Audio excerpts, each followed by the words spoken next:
Hello and welcome to this week's edition of Wednesday Wisdom. My name is JB Hilliard, and yes, I've been away for a few weeks, but for good reason. But these are periodic, short video snippets designed to educate you in the areas of estate planning and probate, which are my specialty areas of law, or other legal concerns that may be impacting your household. And on a more serious note, the reason I've been away is, or one of the reasons, was that an emergency guardianship matter came across my desk a couple weeks ago. And if you're not aware, a guardianship occurs when there is a person, an individual who is in need of help. And that help is basically because that individual can no longer care for him or herself, whether they're completely incapacitated by way of some medical event like a stroke or a long-term illness or something along those lines.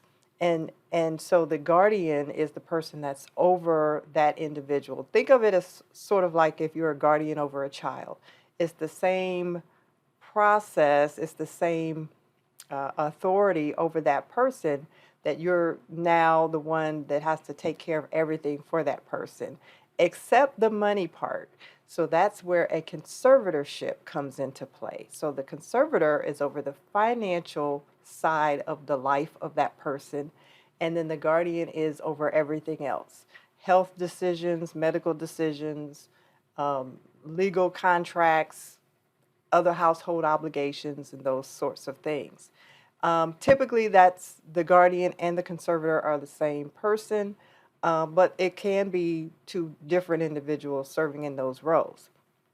But what you don't want to happen is for the court to decide on your behalf whether or not a guardianship or conservatorship would be necessary for you, and two, who that person would be that would serve in that fiduciary role over you in your life.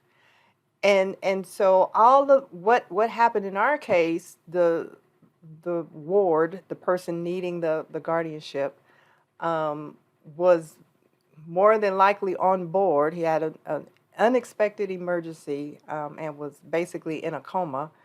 And so the family got together and wanted to do this because he did not have a advanced healthcare directive in place. He did not have a power of attorney in place.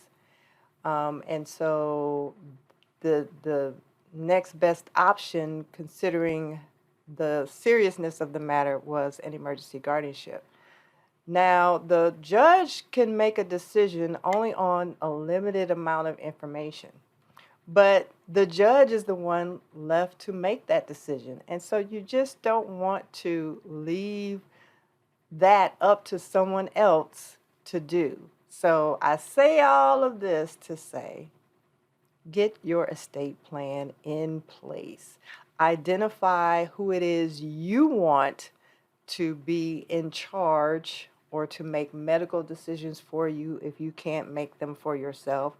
That person who you want to pay your bills if you're not able to pay them yourself, or that person who you would want access to certain accounts if you can't do things for yourself. Don't leave it up to someone else to decide for you. Okay, that's it for now. And until next time, as always, I thank you for watching. And we'll see you then.